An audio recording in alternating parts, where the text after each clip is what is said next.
Bonjour à tous et à toutes. Je viens de voir une vidéo assez intéressante, en tout cas j'en ai observé que le début, les 5 premières minutes, elle était assez longue cette vidéo. Cette vidéo s'intitule La crise de sens. Je pense qu'on est beaucoup à avoir connu ça. C'est ce moment où absolument plus rien de ce que nous faisons dans notre vie n'a de sens, n'a de saveur, de goût. On agit, mais il n'y a aucune magie. Et dans ces moments-là, c'est extrêmement difficile de trouver un cap, de trouver quoi faire. Mais qu'est-ce qu'on fout, bordel? Quoi que je fasse, ça ne m'amuse pas, ça ne me remplit pas. Quoi que je fasse, c'est insatisfaisant. La crise de sens est d'autant plus terrible qu'elle est endémique de notre système aujourd'hui, de notre époque, où énormément de jeunes la vivent. Alors sachez que ça a toujours existé, la crise de sens. Imaginez qu'un paysan, un fils un fils de charpentier lors de l'époque médiévale, lorsqu'il taillait des bouts de bois et qu'il faisait des mortaises et tout ça, etc., le mec, à au moins 10 moments de sa vie, il s'est dit, mais putain, mais le jeune, hein, à 10 moments de sa vie, il s'est dit, mais j'ai pas envie de faire ça en fait. Je suis pas passionné, mon père il m'oblige à faire ça, mais j'ai pas envie finalement, ça me saoule, c'est de la merde. Et finalement, on s'engage, va l'amener, tout ça va l'amener à vivre ses propres crises de sens où plus rien n'a de goût, plus rien n'a de saveur. Euh, pour certains autres, ça va être la fuite vers d'autres trucs qui semblent avoir un peu plus de goût, sauf que finalement, on se rend compte après les avoir consommés que bah, c'était presque aussi vide que le truc à la base. À chaque fois, il manque quelque chose. À chaque fois, on a perdu un truc qui amenait de la joie dans notre vie, qui amenait de la magie. Je l'aime ce terme, vous allez comprendre pourquoi.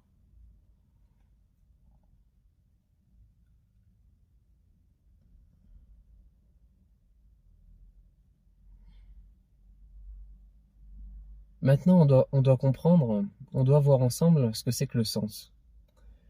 Qu'est-ce qui apporte du sens à notre vie?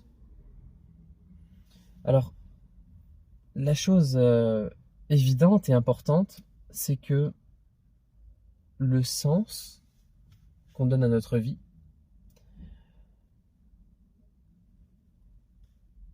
c'est un sens qu'on accepte pour nous.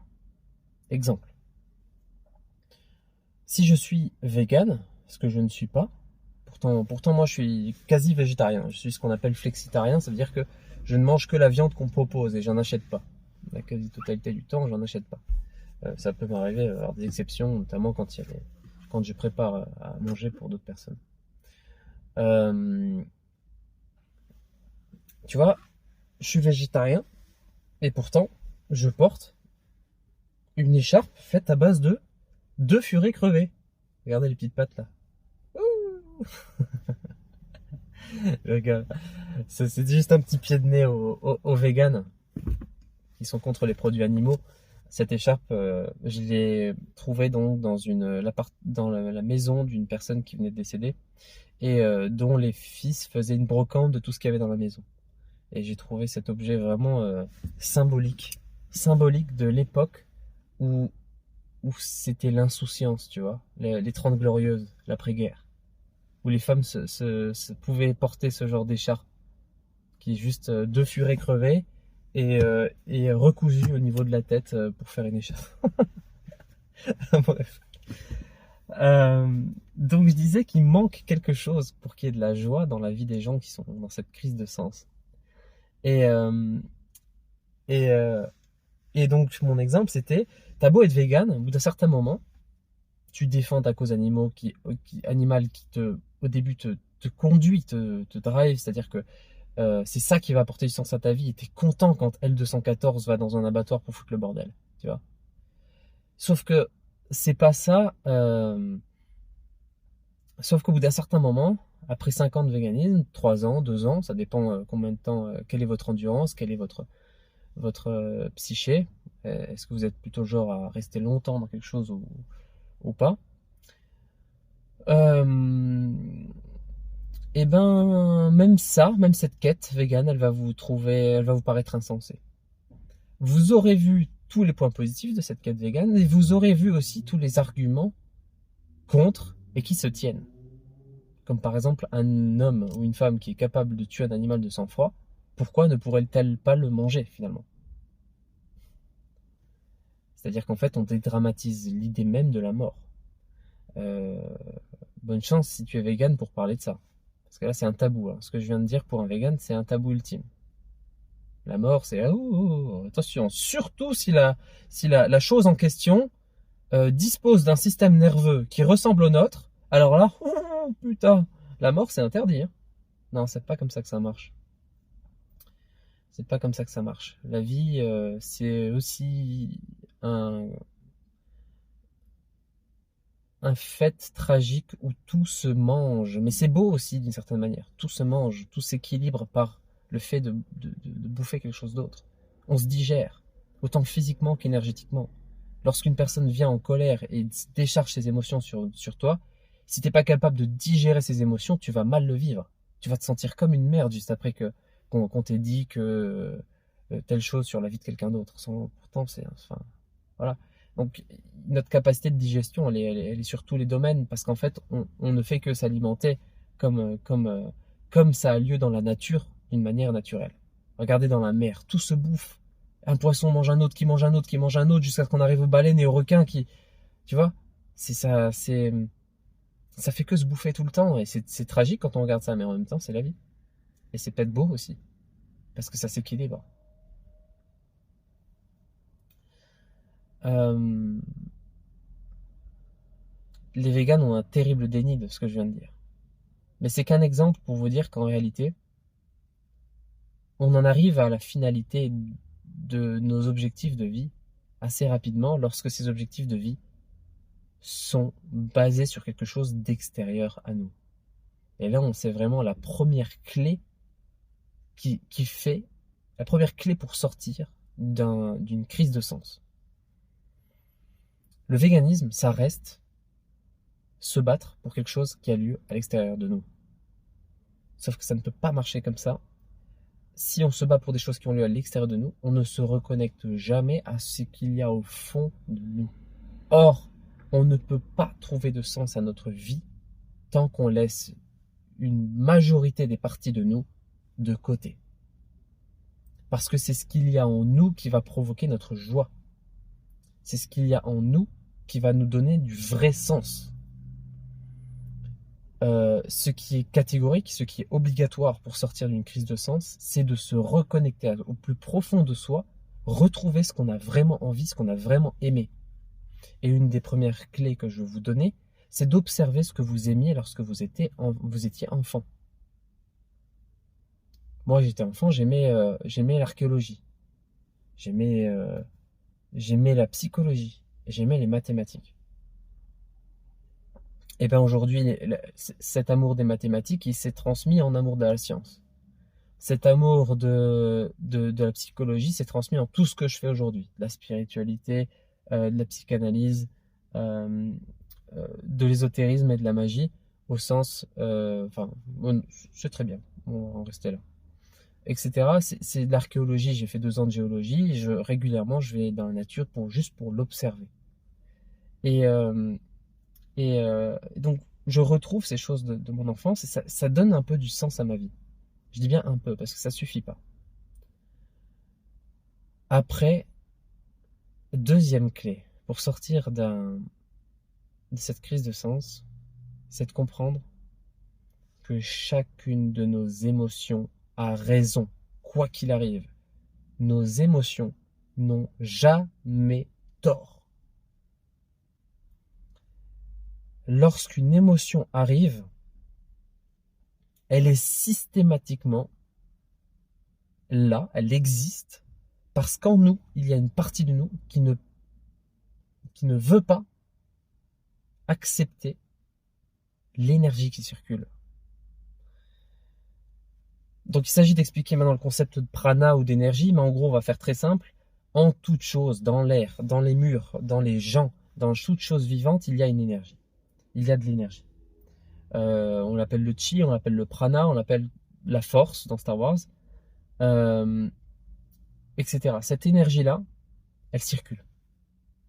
Et toute la quête, c'est de réussir à la faire circuler le mieux possible, de la manière la plus fluide possible. Le problème, c'est que on a des choses qui retiennent cette énergie. On a énormément de choses qui retiennent cette énergie. Ce sont des bagages transgénérationnels. Ce sont des choses acquises par la médiocre qualité de l'éducation de nos parents. Ce sont le manque d'amour qu'on a reçu dans les temps jeunes, les traumatismes. Tout ça, c'est inscrit en nous comme des barrages énergétiques, des choses, des nœuds qui bloquent le courant des méridiens, qui bloquent le courant énergétique en nous. C'est précisément lorsqu'il y a trop de ces blocages que l'énergie ne peut plus circuler normalement du bas vers le haut, comme chaque être est censé faire. Je vous rappelle la symbolique du mot être. E, le monde. T, la terre. R, l'air. E, le monde. L'être est donc cette partie du monde qui relie la terre et l'air pour former le monde. En fait, dans le monde, il y a un petit monde qui relie la terre et l'air. Et c'est toi, c'est cet arbre, c'est cette plante, cette herbe, ce brin d'herbe.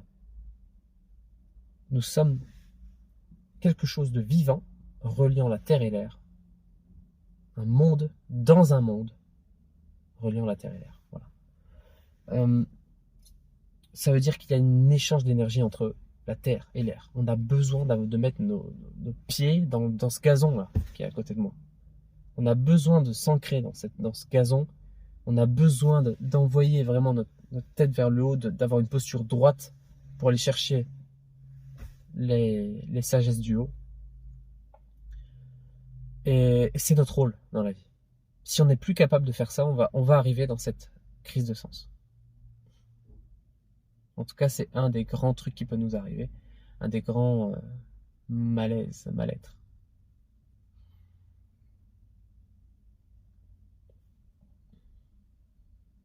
Donc je vous souhaite un très bon courage. Ce sont déjà là quelques clés. Et maintenant, on va parler un petit peu de symbolique pour comprendre comment ça marche tout ça. Les Arabes du XIIIe siècle, Ibn Arabi notamment, et tous les auteurs autour de lui, il y a de Sohravardi aussi, Sohravardi et sa magnifique philosophie de la lumière. Il faut comprendre que ils ont tous parlé de ce mundus imaginaris. Donc c'est une traduction latine par Henri Corbin du terme arabe qui est alam ul mital. Et alam ul mital, ce monde imaginal, c'est le monde intermédiaire entre la matière, le physique, le dur, ce volant, et ce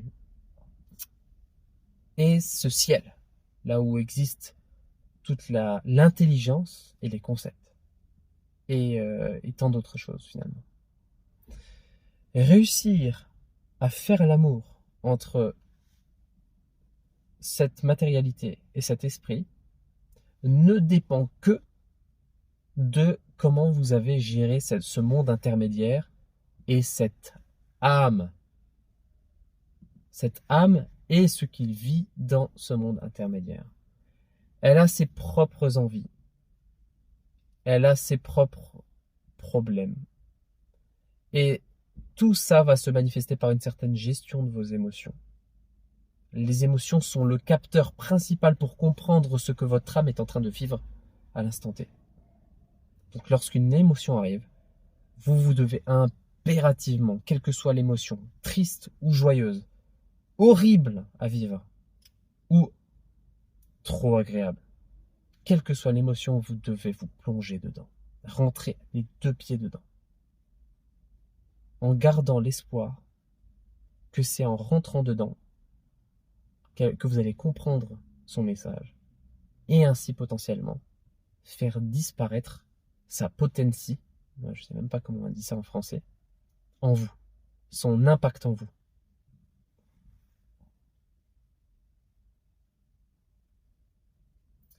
Donc, cette théorie que je vous donne là maintenant, elle est très importante.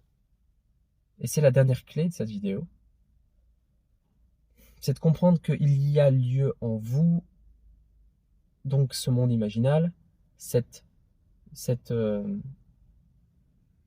presque cette guerre finalement, entre l'énergie qui cherche à passer et les blocages qui l'empêchent de passer.